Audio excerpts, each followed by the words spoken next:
अगर मैं प्रॉपर्टी की बात करूं, देखिए आज की तारीख में है ना, कोई किसी का नहीं है। सिर्फ इसी की वजह से, यह जो देख रहे हैं ना, इसकी वजह से जो है आज की डेट में कोई किसी का नहीं है। कोर्ट में चले जाइए, ये जो संपत्ति का विवाद है, भाई भाई के बीच में ही है, किसी और के बीच में नहीं मिलेगा आपको। या फिर किसी थर्ड पर्सन के साथ भी कोई विवाद है, तो जब उसके डेप्थ में जाइएगा तो पता चलेगा कि किसी अपने ही की वजह से यह संपत्ति का विवाद हुआ है। अगर मैं इस बात को गलत बोल रहा हूं तो आप जाइए ना कोर्ट में, एक दिन कोर्ट घूम आइए। हालांकि कोर्ट कोई घूमने की जगह नहीं है, लेकिन कोर्ट घूम आइए, सब पता चल जाएगा। जितना विवाद का जड़ है उसमें कहीं ना कहीं आपके अपने ही होंगे, और यह खासकर जो प्रॉपर्टी का मामला होता है उसमें। तो सबसे पहले आप जानिए कि जो प्रॉपर्टी है, ठीक है, जो प्रॉपर्टी है उसके नेचर के बारे में जानिए। तो देखिए प्रॉपर्टी, अगर उसकी बात करूं मैं, पूरा फंडा क्लियर हो जाएगा। एक प्रॉपर्टी होता है आपका एंसेस्ट्रल, ठीक है, एंसेस्ट्रल प्रॉपर्टी हुआ। दूसरा हुआ सेल्फ एक्वायर्ड। दो तरह की प्रॉपर्टी हो गई। एक होगा एंसेस्ट्रल, जो पूर्वजों की द्वारा जो जमीन आपको विरासत में जो जमीन मिलती है, ठीक है, दादा परदादा की जमीन। कौन सी जमीन? तो यह वही दादा परदादा वाली जमीन है ना। और ये सेल्फ एक्वायर्ड है। मान लीजिए कि मैंने जो कमाई किया उससे मैं जो जमीन खरीदता हूँ, स्व अर्जित, ठीक है। या फिर आपके पिताजी हैं, वो नौकरी कर रहे हैं, या नौकरी उन्होंने किया था, या उनका कोई व्यापार था, बिजनेस था, ठीक है, या फिर वो किसी प्रोफेशन में थे, तो उनके द्वारा जो पैसा कमाया गया, अपनी आमदनी से उन्होंने जो जो जमीन खरीदी, उसको कहते हैं सेल्फ एक्वायर्ड प्रॉपर्टी। तो यह हो गया खुद के द्वारा खरीदी हुई जमीन, और यह हो गया विरासत में जो पूर्वजों से आपको जमीन मिलती है, दादा परदादा से विरासत में जो जमीन आपको मिलते आ रहा है। तो यह दो टाइप का आपका प्रॉपर्टी हो गया यहाँ पर, ठीक है। अब देखिए, जो यह एंसेस्ट्रल प्रॉपर्टी है, ठीक है, अगर मैं बात करूं एंसेस्ट्रल प्रॉपर्टी की, तो यहां पर आपका बाई बर्थ अधिकार होता है, ठीक है। बाई बर्थ होता है। क्यों होता है? Due to due to coparcenary right. क्यों होता है यह? Due to coparcenary right.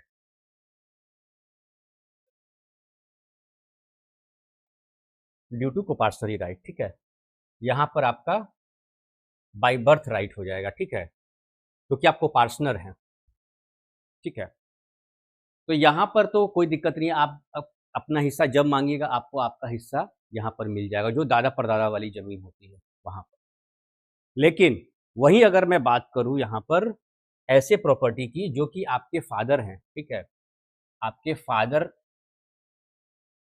Father का क्या है? फादर का वह सेल्फ एक्वायर्ड प्रॉपर्टी है। क्या है?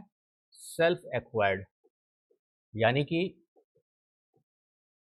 उनके द्वारा कमाकर जो जमीन खरीदा गया है, चाहे नौकरी में हो वो, या किसी पेशा में हो, डॉक्टर हो, वकील हो, है ना, या फिर व्यापार में हो, बिजनेस में हो, उसके बाद जो उनके द्वारा जो कमाई करके, ठीक है, उनके द्वारा जो कमाई करके जमीन खरीदा गया, ठीक है, जमीन जो है खरीदा गया, वह क्या हो जाएगा उनका? वह हो जाएगा उनका सेल्फ एक्वायर्ड प्रॉपर्टी हो जाएगा। तो वैसी स्थिति में क्या होगा? वैसी स्थिति में आप उस जमीन पर दावा नहीं कर सकते हैं, ऐसी सेल्फ एक्वायर्ड प्रॉपर्टी पे नहीं कर सकते हैं।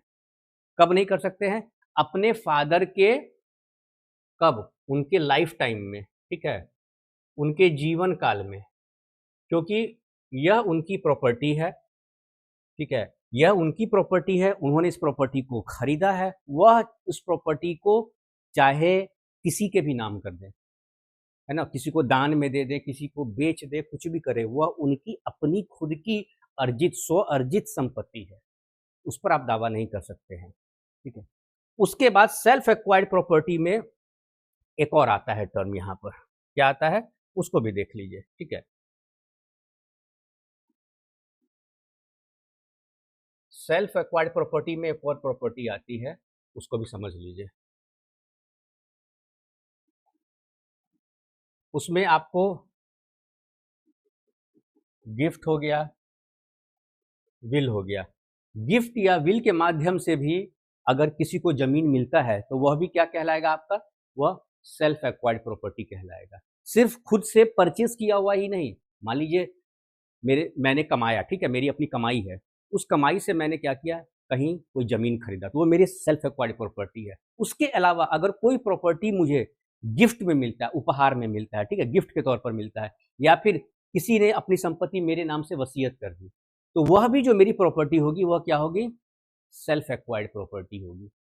ठीक है, एक तो खुद की कमाई से खरीदी हुई जमीन, फिर गिफ्ट में मिला हुआ जमीन, उसके बाद वसीयत में मिला हुआ जमीन, ये सारी प्रॉपर्टी जो है, ठीक है, गिफ्ट विल हो गया, उसके बाद खुद की कमाई से खरीदी हुई जमीन, यह भी सेल्फ एक्वायर्ड हो गया। तो ऐसी प्रॉपर्टी पर आप दावा जो है, दावा उस पर नहीं कर सकते हैं, ऐसी संपत्ति पर दावा नहीं कर सकते हैं। लेकिन कब दावा कीजिएगा, एंसेस्ट्रल प्रॉपर्टी में तो दावा आप कर सकते हैं, जो जो एंसेस्ट्रल प्रॉपर्टी है, दादा परदादा वाली जमीन है, इस पर तो भाई आप दावा कर सकते हैं, ये पूरा ग्रीन सिग्नल है, कोई दिक्कत नहीं है। यहाँ पर जो है ना, देखिए आपको एकदम ग्रीन, रेड हटा देता हूँ, पूरा ग्रीन सिग्नल है यहाँ पर कोई दिक्कत नहीं है। यह इस पे आपको जन्म से बाई बर्थ आपको अधिकार मिलेगा। ठीक है, एंसेस्ट्रल प्रॉपर्टी पर आपको बाई बर्थ अधिकार है यहाँ पर, ड्यू टू कंपल्सरी राइट।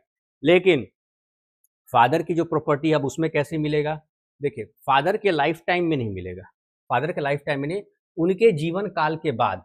ठीक है, फादर के जीवन काल के बाद, उनके उनके जो है लाइफ के बाद, उनके लाइफ के बाद जो है उस संपत्ति पर आपका अधिकार होगा।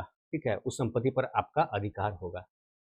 लेकिन जब वह जीवित है तो वो संपत्ति उनकी सेल्फ एक्वायर्ड है, स्व अर्जित जमीन है, उस जमीन को चाहे वो किसी को गिफ्ट कर सकते हैं, ठीक है, किसी को बेच भी सकते हैं, जो करना है वह कर सकते हैं। समझ में आ गया ना। तो देखिए यह कुछ बेसिक डिफरेंस है। अब जानकारी के अभाव में क्या होता है, आप कहते हैं कि भाई पिताजी की ज़मीन है, पिताजी की ज़मीन पे तो मेरा हिस्सा है।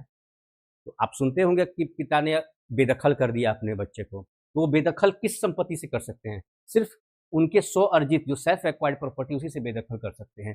लेकिन अगर दादा परदादा की ज़मीन है, अगर एंसेस्ट्रल प्रॉपर्टी है, तो यहाँ पर वो बेदखल नहीं कर सकते, यहाँ पर आपका बाई बर्थ अधिकार होता है, वह चाह के भी आपको बेदखल नहीं कर सकते। ठीक है दोस्तों, तो आज का सेशन यहीं पे कंक्लूड करता हूँ। आज के सेशन से जुड़ा कोई सवाल हो तो आप मुझे कमेंट सेक्शन में पूछ सकते हैं। नमस्कार।